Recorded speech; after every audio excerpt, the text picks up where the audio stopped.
Ladies, gentlemen, and all you donut eating lovers, welcome. As always, I am Cosmic, and today we're going to be taking a preview look at Beat Cop, a new retro pixel art style adventure in New York inspired by 80s cop shows.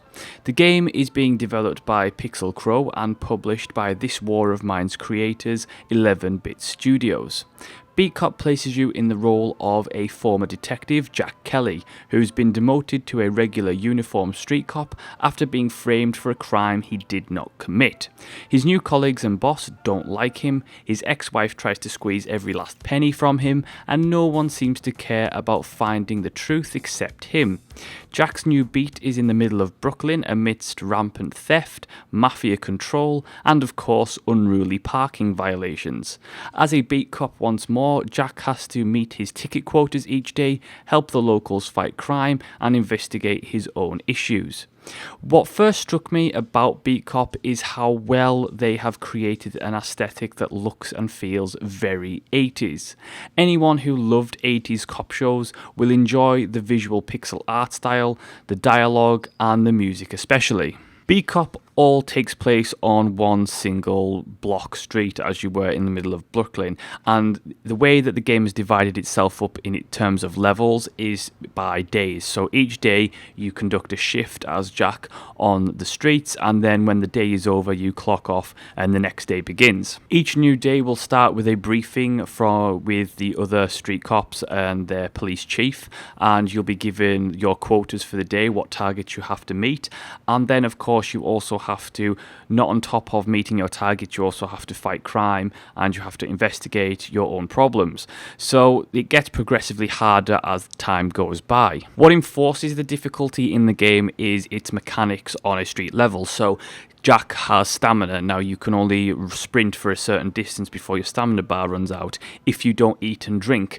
then your stamina will go down and it will reduce your overall stamina bar. So it's about keeping Jack fit and healthy so that when the time comes you are able to pursue potential suspects. The basic mechanics of the game are fairly simple, and you'll get to do things like issue parking tickets. However, you have to issue them for the right reasons and arrest people for the right reasons, because if you don't, you get reprimanded for sloppy police work. The majority of the game, however, and this is the most probably important part of Beat Cop, and this is where the ultimate draw of the game comes into play, is the non-linear storyline and the multiple dialogue choices. So any given dialogue event, you'll be given multiple choices into how to respond, and depending on how you respond, it will branch off in a certain direction. There are loads and different events that happen each day, and some will be non-consequential, some will be almost side questy, and the others will relate to the overall story arc. And depending on your choices in them, you can have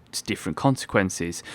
You can also play Jack however you want to play, so you can be the upright, straight-edge cop who, isn't corrupt and wants to do justice and get righteousness and all that kind of thing, or you can play a cop who accepts bribes from the mafia, who eats at places for free so that you will protect them and all that kind of thing.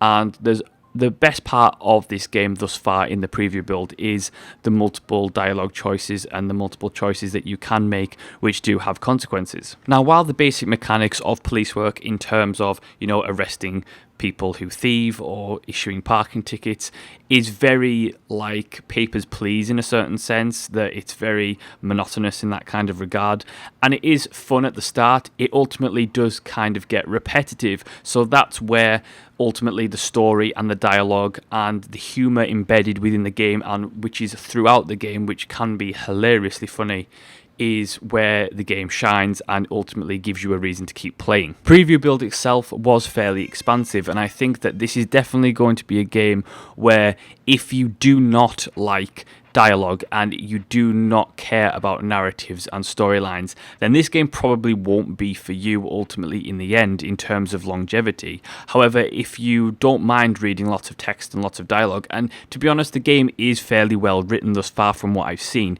so it is a case of it's not too hard to get through, and understand what's going on, and the personality of each character does come through very, very well. But like I say, if you do enjoy narratively driven games, if you do enjoy non-linear games where you can pursue the story whichever way you see fit, if you do enjoy, choice and consequences and having multiple dialogue options, then this is definitely a game to keep on your radar. Ultimately, from what I gathered from the preview build that I played, I think that it is shaping up to be a really nice indie game. I think there's a lot to it.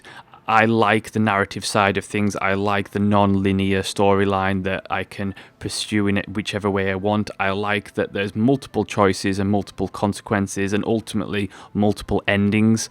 I like the basic premise of the mechanics. I think all the mechanics work really well. I think there's a nice balance between, easy and hard, and there's a nice progression of difficulty from what I've seen so far. I like the fact that when it comes down to it later on in the game, you're going to have to start to decide what you want to focus on more. Are you going to want to clear your name at the expense of not meeting your quotas and getting in trouble with the police chief, in which case, you could eventually get sacked, something like that. So it's one of those things that you're going to have to make hard choices, as the game progresses, and I really like that about the game. I think it's certainly one to keep an eye out for when it comes out. I will definitely be doing a review on this because I think it is one of those indie games that is just of such a good high quality from what I've seen on the preview build, that I think that it's one of those that's going to be a little gem to keep your eye on. So that is my preview of Beat Cop. Thank you so much for watching and listening. Do like, subscribe, and leave a comment. Let me know what your thoughts are. And as always, I will see you next time.